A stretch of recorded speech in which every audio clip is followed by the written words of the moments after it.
చెప్పేవా చెవిలోన ఒక మాట, పువ్వులతో తుమ్మెద చెప్పే మాట.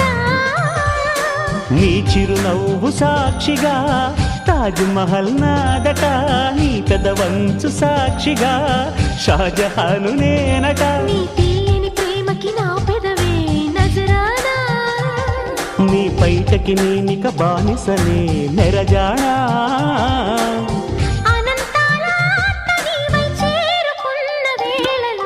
కోకలు కట్టిన కోయిలా కమ్మని కౌగిలియవే.